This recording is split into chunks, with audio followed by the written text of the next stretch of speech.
Si est le sujet qui agite les Français depuis plusieurs semaines, la réforme d'Emmanuel Macron qui vise à reculer l'âge de départ à la retraite. Un sujet brûlant qui provoque de nombreux mouvements sociaux un peu partout dans le pays et qui est largement couvert par les médias. Samedi soir, Léa Salamé s'est alors naturellement emparée de la question dans son émission d'infotainment Quelle époque sur France 2. Pour en discuter, elle recevait la secrétaire d'État chargée de l'économie sociale et solidaire Marlène Schiappa, laquelle a dû faire face entre autres au duo des grandes gueules, RMC, Alain Marchal et Olivier Truchot. Mais avant de rentrer dans le vif du débat, Léa Salamé s'est permis une courte et drôle de parenthèse autour d'Olivier Truchot. En effet, avec ses équipes, la journaliste a mis la main sur des images d'archives collector de son confrère comme elle l'a souligné.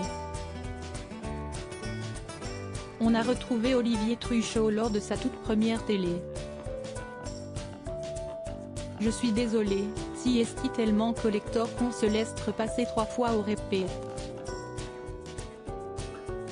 Regardez, a-t-elle lâché. Si est magnifique et en effet, la séquence vaut le détour tant Olivier Truchot y apparaît méconnaissable.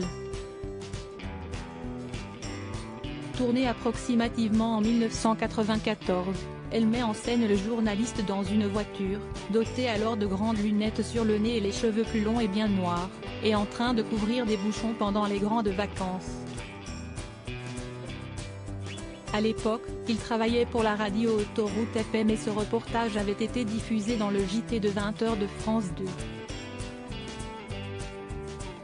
Voir le passage vidéo dans notre diaporama. Son look et sa manière de rendre l'antenne peu naturelle ont alors beaucoup fait rire sur le plateau de Quelle époque. Le bras sur la porte et le démarrage, si est magnifique, a estimé Christophe de Chavannes.